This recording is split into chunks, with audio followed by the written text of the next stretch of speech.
Americans near and far. Thank you for trudging through the mud, standing in the rain. It is great to be back in the Wolverine State. And we are just 12 days away from a great victory all across Michigan and all across America.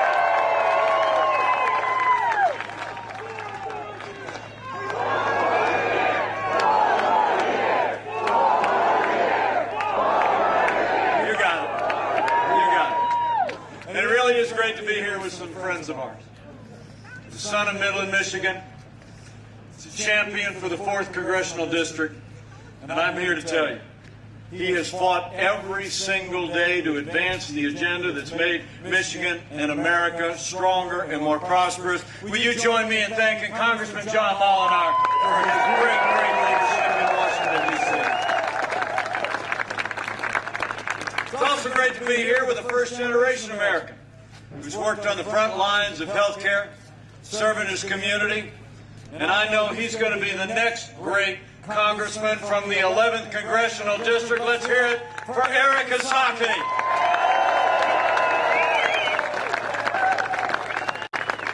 Thanks, Eric. Thank you, John. Thank you all for being here. We're here for one reason and one reason only, and that is that Michigan and America need 4 more years of President Donald Trump in the White House. And the road to victory runs right through Michigan.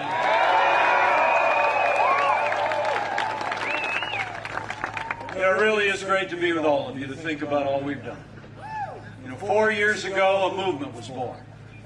A movement of everyday Americans from every walk of life. Here in Michigan, you believe we could be strong again. You believe we could be prosperous again. Michigan said yes to President Donald Trump in 2016, and I know Michigan's going to say yes to 4 more years of President Donald Trump in 2020. I spoke to the President this morning. He's headed out to Nashville in just a little bit.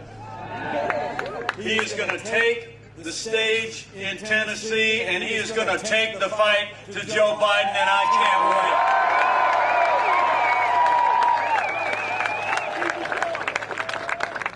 wait. I'll tell you what, it's going to be a great night. And a couple weeks ago, we had a little debate out in Salt Lake City.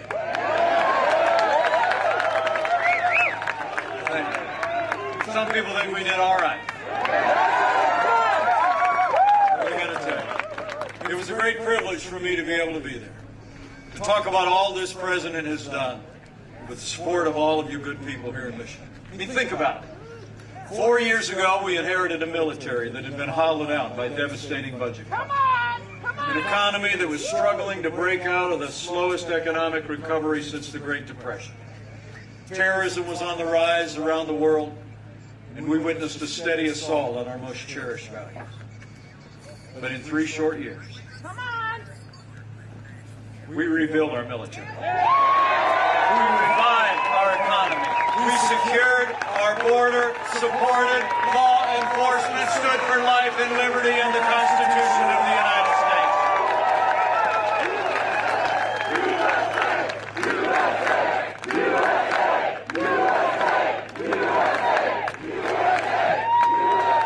It all starts with our national defense. After years of reckless budget cuts that hollowed out our military, truth be told, when we took office, there was a percentage of aircraft in the United States Air Force that were kept on the ground to be used as spare parts to keep other aircraft in the air. I mean, the truth is, that all changed when President Donald Trump walked into the Oval Office. President Trump signed the largest investment in our national defense since the days of Ronald Reagan. And I can attest, as your Vice President, and as the proud father of a United States Marine pilot, we are finally giving our soldiers, sailors, airmen, Marines, and Coast Guard the resources and support they need to defend this nation. It's not just been about standing with those who serve in uniform. but we've also stood with all of you who have served in the uniform of the United States. In fact, if you're a veteran of our armed forces, would you just mind raising your hand in the air and giving us a chance to say thank you one more time? Thank you for your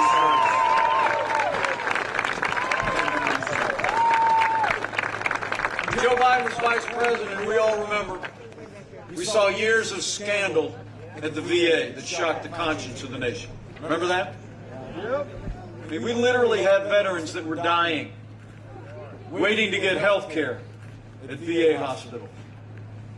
But under President Donald Trump, we signed the most sweeping reforms of the VA in 50 years. We fired more than 3,000 VA employees that weren't giving our veterans the care they deserve, and Veterans Choice is now available for every veteran in America.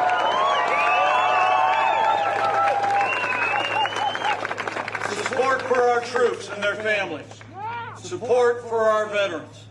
It's just one more reason why we need 4 more years of President Donald Trump in the White House, and why we need Michigan to send an Army combat veteran to Washington, D.C. We need John James in the United States Senate.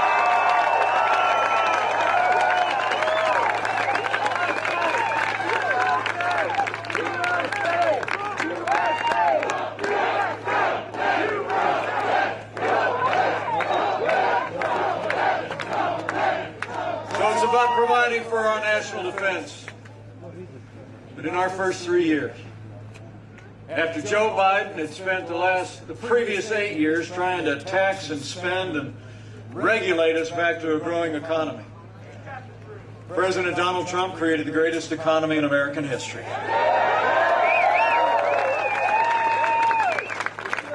And now, in the midst of a global pandemic, Joe Biden wants to raise taxes by $4 trillion.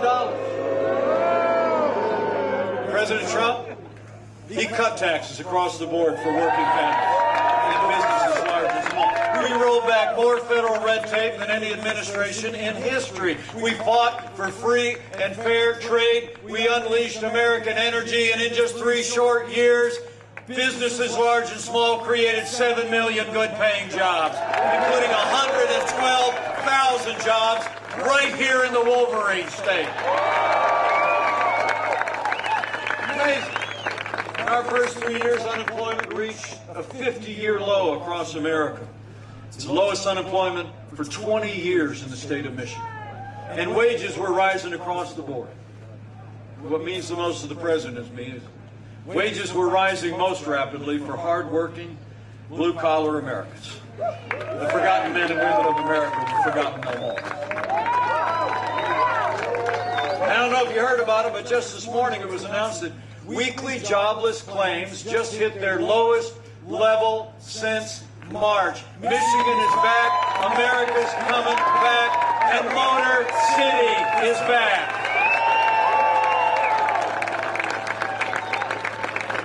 Now, it really is great to be in Pontiac. I think this might be my first visit here. And in Waterford. We're not far from Pontiac, right? It's just, I was going to mention, great legacy and tradition. My first car was a Pontiac. Thought that might do me some good. It was. We used to flip over the air filter in that thing.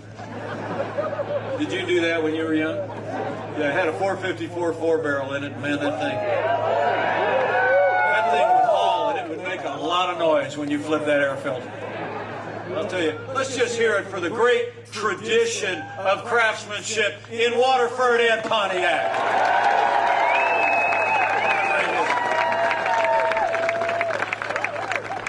And under President Trump's leadership, I'm proud to report to you the automotive industry is roaring back all across the state of Michigan.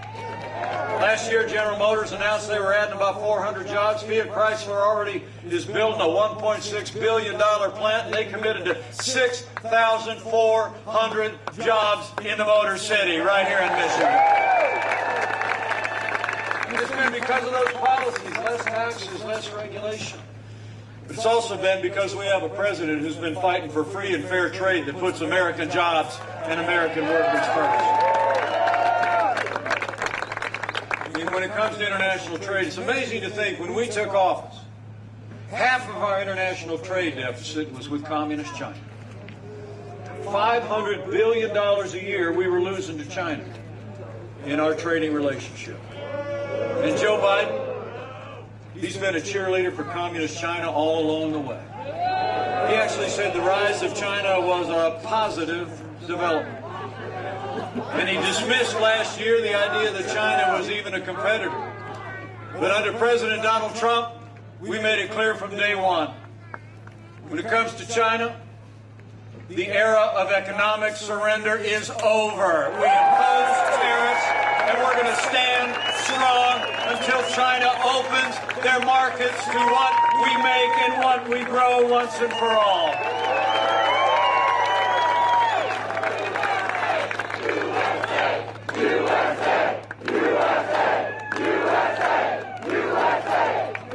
And closer to home, when it comes to NAFTA, I don't have to tell the people of Michigan, but this Hoosier also knows about NAFTA. In the 25 years since NAFTA was signed, we had 60,000 factories that closed all across America. We did. Many of those jobs moved south of the border, and many moved overseas. Now, Democrats for years used to talk about how bad NAFTA was. But Joe Biden never lifted a finger to renegotiate it or reform it. But under the man who wrote The Art of the Deal, America got a better deal. NAFTA is gone, and the USMCA is here to stay, and it's a win for Michigan and a win for America. And I don't know if you know, but under the USMCA, 75% of auto parts and duty-free cars have to be made in North America, and 40% of them have to be made by workers making the average hourly wage that workers make in the United States of America. Now, the people of Michigan deserve to know not only that Joe Biden never lifted a finger to reform NAFTA, but when it came time to replace it with the USMCA, his running mate, Kamala Harris, was one of only 10 senators to vote against the USMCA. She said the USMCA didn't go far enough on climate change.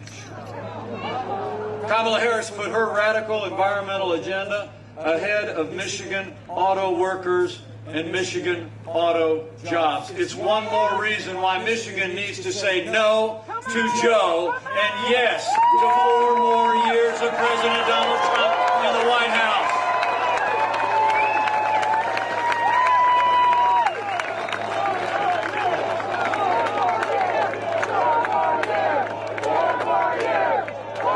And when it comes to energy, it's so important in a manufacturing state like Michigan and all across this country.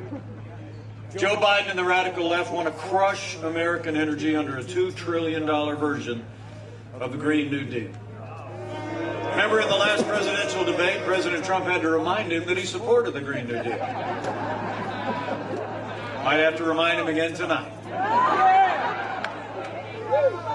I mean, their $2 trillion version of the Green New Deal would raise the cost of electricity for every home and business in Michigan. It's true. I mean, they're talking about requiring 4 million businesses to be essentially retrofit, 2 million homes to be retrofit to live up to Joe Biden, Kamala Harris, and AOC's Green New Deal. President Trump, he's been a champion of American energy and American energy independence. We ended the war on coal, and today America is a net exporter of energy for the first time in 70 years.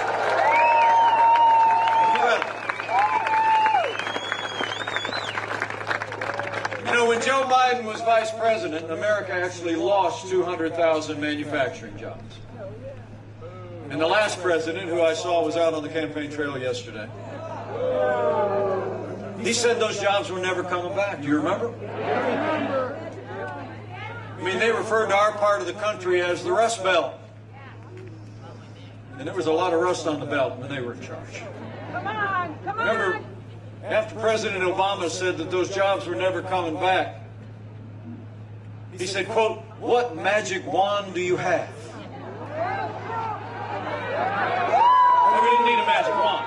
We just needed President Donald Trump in the White House. 500,000 manufacturing jobs in just 3 years, including 17,000 jobs right here in the state of Michigan. Manufacturing is back.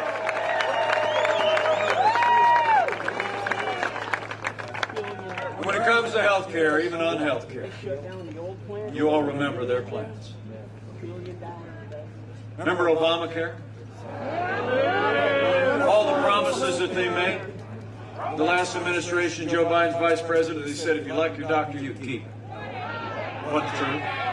They said if you like your health insurance, you'd keep it. Wasn't true. They said health insurance premiums would go down. When we took office, health insurance premiums had doubled under Obamacare. And Joe Biden has a plan to literally take the socialized medicine option of Bernie Sanders and put it right in the middle of Obamacare. It would send us on an inevitable path to socialized medicine here in Michigan and all across America. President Donald Trump, we got rid of the individual mandate. We've been fighting to lower the cost of health insurance without growing the size of government. We've lowered the cost of prescription drugs. Medicare Advantage premiums dropped by 54% in this state. We're going to have the best health care system in the world, even better, and America will never be a socialist country.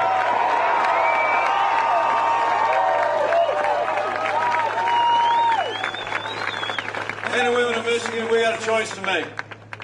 You got to talk to your neighbors and friends about it. And you trudge back through that field to get back to your cars. God bless you for it. I mean, honestly, when you think about our economy, I really do believe the choice that come November 3rd here in Michigan is between a Trump recovery and a Biden depression. There's this nonpartisan study, Congressman Molinar, I don't know if you saw it, just came out a day ago. It said that under Joe Biden's economic policies, America would lose 5 million jobs. And the average income of a typical American family would drop by $6,500 a year. So you got to ask yourself and your neighbors and your friends, in every day between now and election day, who do you really think can bring this economy all the way back? A career politician who spent 47 years in Washington raising taxes, stifling our economy under an avalanche of regulation and economic surrender, or a proven job creator who will keep cutting taxes, rolling back red tape, and fight for American jobs and American workers. For our families, for our jobs, for an American comeback like we have never seen. We need 4 more years of President Donald Trump in the White House.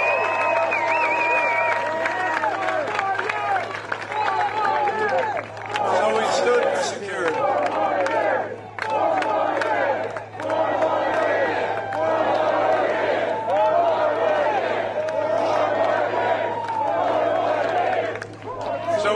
Security, we fought for prosperity, fought for American energy and American workers, and President Donald Trump has stood strong for the rule of law.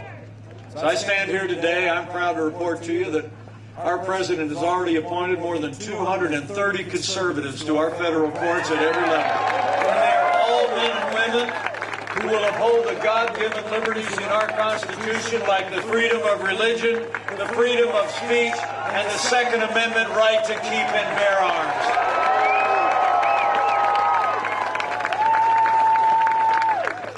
Now, last month, we rightly paused as a nation to honor the life and service of the late Justice Ruth Bader Ginsburg.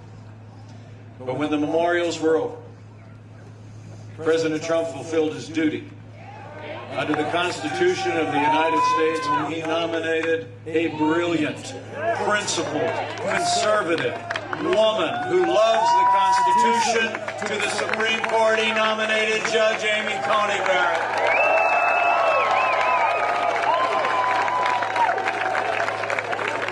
Isn't she great?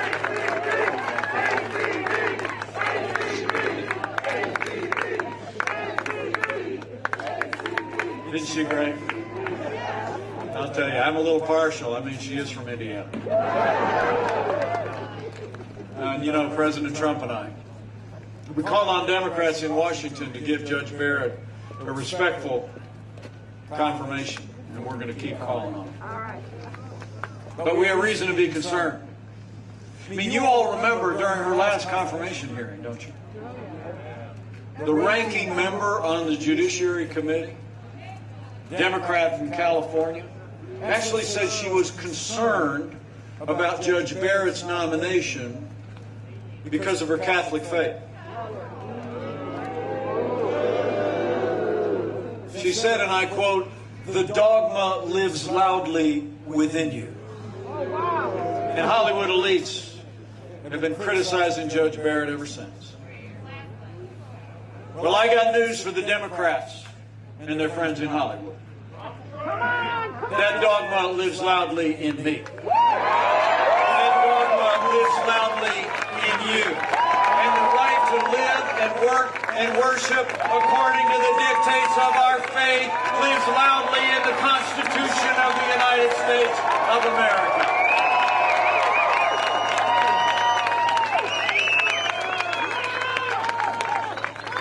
Now, the Senate is going to continue to discharge their duty to advise and consent. And I'm proud to report, even though the Democrats didn't show up, the Senate Judiciary Committee voted Judge Amy Coney Barrett out of the committee. She's headed to the floor for a vote on Monday. And I'll make you a prediction. Come this Monday, Judge Amy Coney Barrett is going to be Justice Amy Coney Barrett. Fill that seat on the Supreme Court.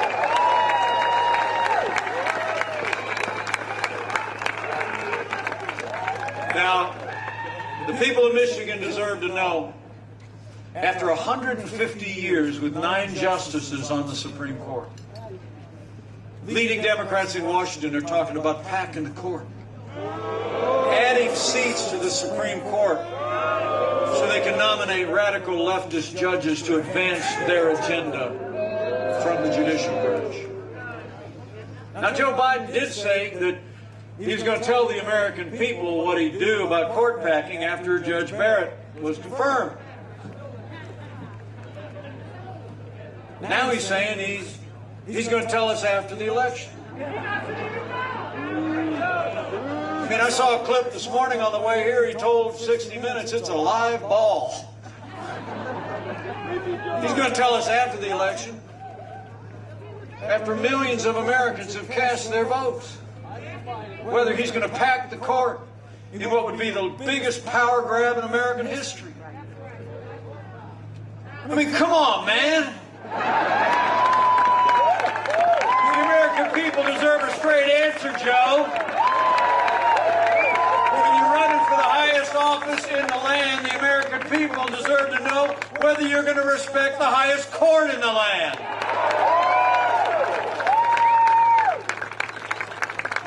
I mean, we know what's going on here, don't we? I mean, I tell people I was born in the morning, but not yesterday morning.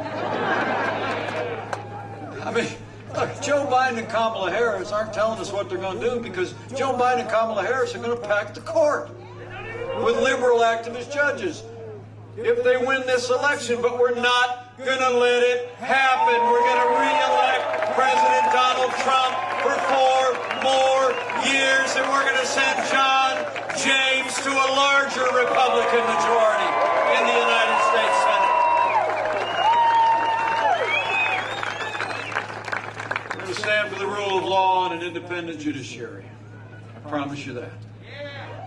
And every day since this president took office, I'm proud to say that we have stood without apology for the men and women who serve on the thin blue line of law enforcement, and we always will.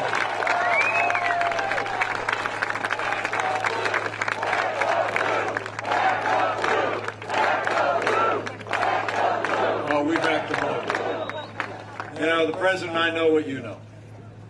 Men and women who serve in law enforcement are some of the best people in this country. They're people that literally get up every day and count our lives as more important than their own. And those who serve in law enforcement deserve the respect of every American every day. In fact, kind of comes with the job description. We got a lot of law enforcement people around me. Would you mind just showing them how much you appreciate all the law enforcement people? We just say thank you to them and their families for all they do for us every day as they protect and serve.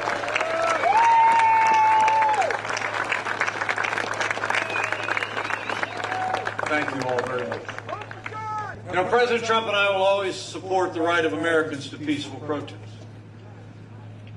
But rioting and looting is not peaceful protest. Burning businesses is not free speech.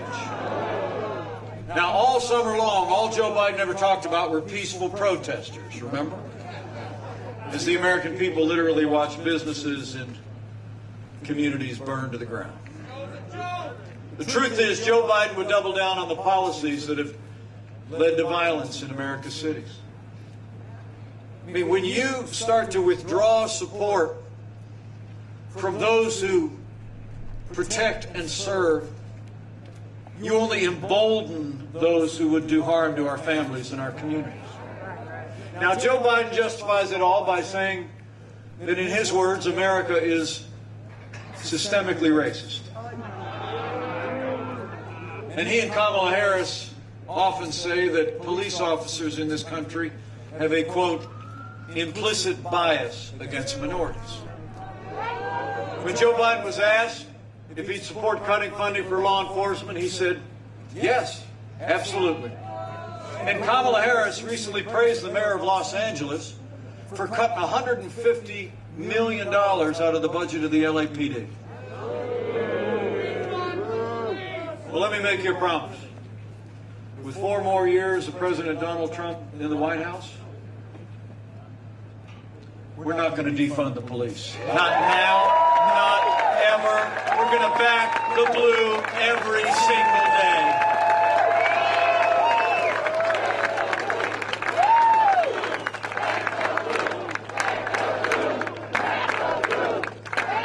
I mean, we all know we don't have to choose between supporting law enforcement and supporting our African American neighbors and friends, minority families, and all the families in our cities. We have done both for the last 3.5 years, and we're going to keep doing both for 4 more years. Under this president, we invested with the strong support of people like John Molinar. We supported funding in the COPS program that allowed for the hiring of 4,000 additional police officers. When violence broke out in our cities, we launched Operation Legend. In cities across the country, we worked with state and local law enforcement. We've already arrested more than 3,000 violent offenders in our cities, restoring peace to our streets. And at the same time we've been supporting law enforcement, I couldn't be more proud to be vice president to a president that saw the lowest unemployment ever recorded for African Americans, the highest funding for historically black colleges and universities in history. We created 8,000 opportunity zones in our major cities, passed criminal justice reform, and we have fought to give educational choice to every family in America.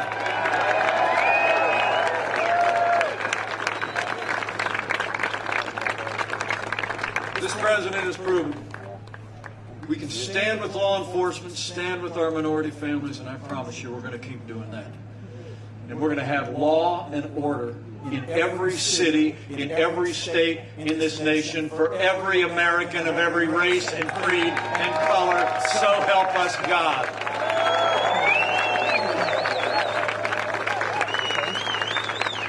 So we stood for the rule of law, stood strong with law enforcement. We've also stood by our most cherished liberties. You know, when Joe Biden was vice president, we saw a steady assault on the freedom of religion of the American people. One administrative act after another. The last administration actually hauled a group of Catholic nuns into federal court to force them to compromise their faith to live under the mandates of Obamacare. President Donald Trump, He restored the conscience rights of doctors and nurses and religious charities. And President Trump ended the assault on the little sisters of the poor once and for all.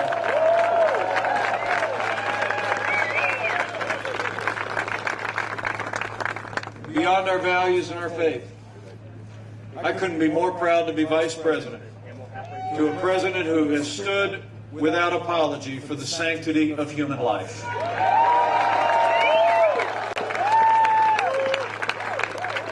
Where Joe Biden and Kamala Harris support taxpayer funding of abortion all the way up to the moment of birth. President Trump reinstated the Mexico City policy that denied federal dollars to any program that promotes abortion around the world, and he signed a bill that gave states the right to defund Planned Parenthood. President Donald Trump is the most pro-life president in American history, and we're going to stand for the right to life for 4 more years. So in our first 3 years, think about the progress we made with strong support of our allies in Congress. We rebuilt our military, revived our economy, stood for law and order, liberties and life. But I want to say from my heart, none of that would have been possible without the strong and consistent support of Michigan's Republican delegation to Congress. That's why right after you re-elect President Donald Trump for 4 more years, and right after you send John James to the United States Senate, we need to send Congressman John Molinar and Eric Esaki to a new Republican majority in the House of Representatives that retires Nancy Pelosi once and for all.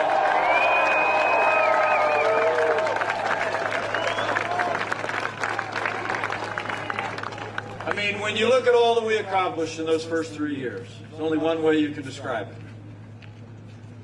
We made America great again. And then I don't have to tell anyone here or any American. Then the coronavirus struck from China. But before the first documented case of community spread anywhere in this country, President Donald Trump did what no American president had ever done. He suspended all travel from China, the second largest economy in the world. Now, Joe Biden said that was xenophobic. He said it was hysterical. He actually wrote in January that suspending travel from any country would, quote, make things worse. But I can tell you, having led the White House Coronavirus Task Force over the last 8 months, President Trump's actions suspending all travel from China saved untold American lives and bought us invaluable time to stand up the largest national mobilization since World War II. We reinvented testing. We surged billions of medical supplies to our incredible doctors and nurses all across Michigan and all across America. We developed new therapeutics that are literally saving lives as we speak. And before the end of this year, we're going to have tens of millions of doses of a safe and effective coronavirus vaccine for the American people. That's what leadership looks like. That's the leadership of President Donald Trump. So we're going to keep providing Michigan everything that you need.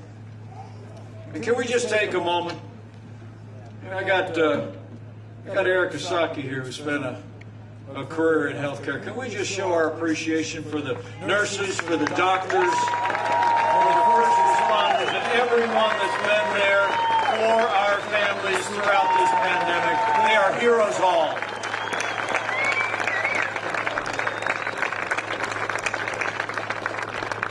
We're going to keep making sure that our healthcare providers have all the support they need to give anyone impacted by the coronavirus the level of health care that we would want a family member of ours to have. We'll keep all of us doing our part. We'll keep slowing the spread. We'll keep protecting the vulnerable. We'll keep saving lives. And where Joe Biden is talking about shutting down the economy, we're opening up America again.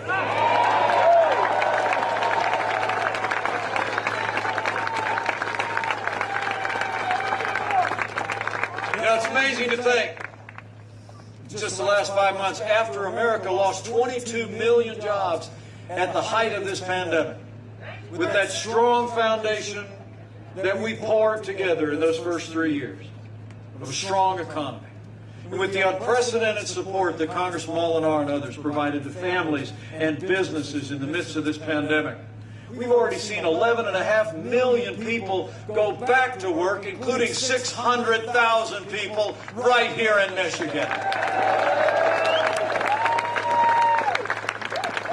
We are opening up America again, and we are opening up America's schools.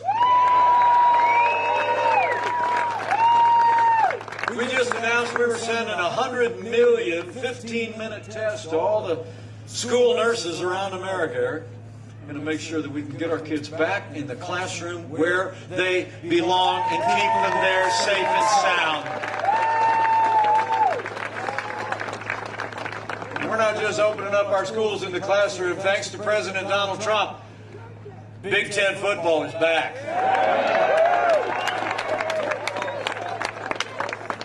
Michigan State's going to be back on the gridiron, and the Wolverines will be back on the field at the Big House come this Saturday.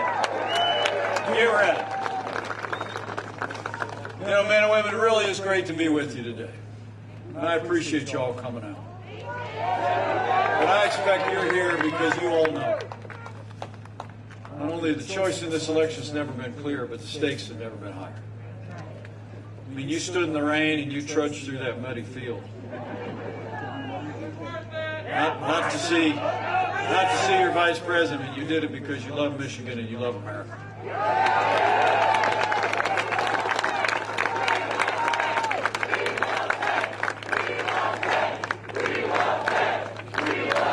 I mean, the truth is, when you look at their agenda of higher taxes, open borders, socialized medicine, the Green New Deal, defunding the police, packing the courts, it's clear. Joe Biden would be nothing more than a Trojan horse for the radical left. Now, Joe Biden says that democracy's on the ballot. Well, I think our economic recovery is on the ballot. I think law and order are on the ballot. But I also believe there are things much more foundational to our country, much more fundamental to who we are as a nation. You know, in this election, I think when it's all said and done, it's not going to be whether America is more conservative or more liberal, whether America is more Republican or more Democrat, more red or more blue. I think the choice in this election is whether America remains America. Whether we're going to chart a course, build on the highest ideals of this nation, of freedom, patriotism, liberty, justice for all, or whether we are going to let Joe Biden, Kamala Harris, and the radical left take our nation on a path of socialism and American decline. So for our freedom, for all the ideals that have always made America great, we need to decide right here and right now that Joe Biden will never be president of the United States. We're going to re-elect President Donald Trump for 4 more years.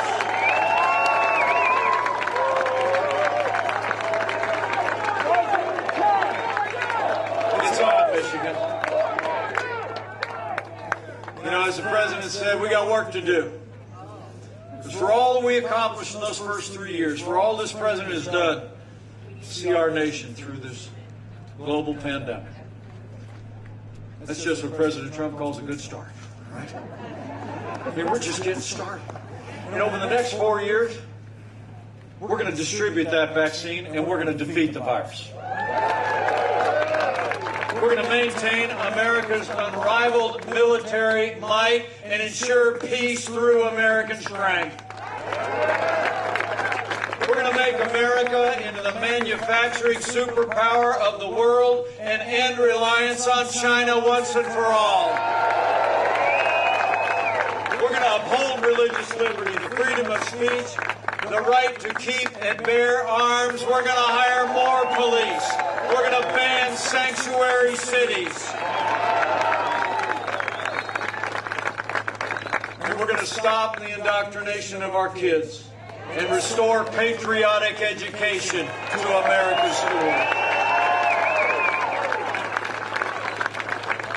As the President said in Mount Rushmore, we're going to teach our children to love our country, honor our history, and always respect our great American flag.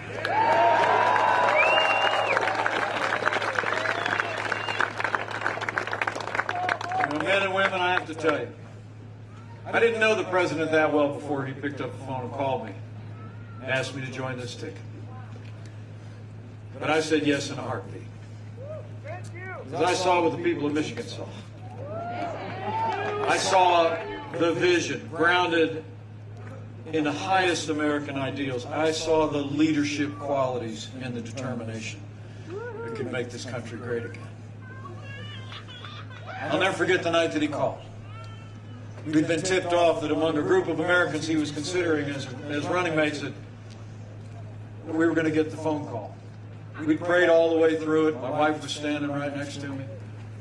Phone rang. I picked up the phone. I heard that familiar voice. And he said, "Mike, it's going to be great." And you know what? He was right. It has been great every single day, and we're going to make it greater still for 4 more years.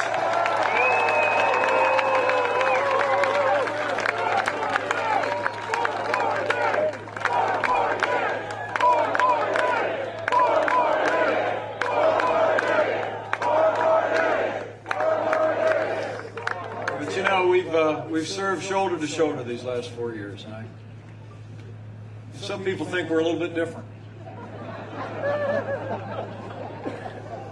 But actually, we've gotten to be very close friends. And I want to tell you, I've been there when the cameras are off and the Klieg lights are on. I've been there every day at his side. And I promise you, there has never been a day gone by against overwhelming opposition by the Democrats and their allies in the national media. There's never been a day gone by that President Trump hasn't gotten up and fought to keep the promises that he made to the people of Michigan. Now it's our turn to fight for him.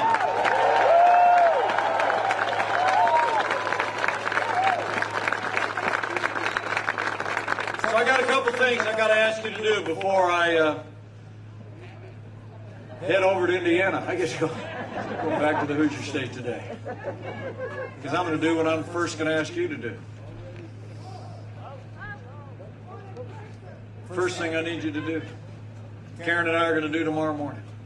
Vote, Michigan. Vote to re-elect President Donald Trump. I mean, I heard early voting's already started here in Michigan. So maybe after we're done here, only about 1 o'clock, you can go down to the Waterford Township Clerk's office. 5200 Civic Center Drive, here in Waterford. They're open 8 to 5. Go and vote for President Donald Trump. And remember, friends don't let friends vote alone. Bring a family member, bring a co-worker, and vote to re-elect this president for 4 more years. And secondly, after you vote with a friend, I want you to spend every remaining moment of the next 12 days telling people why you walked through that muddy field to get here. Really. Tell them all that we accomplished in those first 3 years to make America stronger and more prosperous, to strengthen the constitutional foundation of our liberties in this nation, to stand with law and order. Go tell them all that we accomplished and tell them about the choice that we face. So, I was out at the airport the other day, standing in the rain. Mike showed up, and he just talked for a whole hour. Just about everything that we've accomplished and what we can do with 4 more years. I really do believe that when Michigan made history in 2016, it was because people were talking to each other. I mean, you remember all the pundits, all the polls were writing us off back then, right? The people of Michigan knew different. You knew we could be strong again and prosperous again, and you talked to your neighbors and friends at worship and at work, and you need to do it again. I'll never forget that election night. We were at the campaign headquarters in New York City. And I was standing right here, and the president was standing next to me, and my wife and our kids were here, and the whole Trump family was there. We were looking up at these big TV screens on the wall. Every time a state had come in, he'd punch me in the shoulder. He'd say, South Carolina's in. Boom. I'd say, did you see that? I said, yeah. He said, Indiana came in. Boom. Right, good. All right. But I'm telling you what, when Michigan came through, I thought he was going to knock me on the ground. So you got to do what you did before. Go tell the story all across Michigan why we need 4 more years of President Donald Trump in the White House.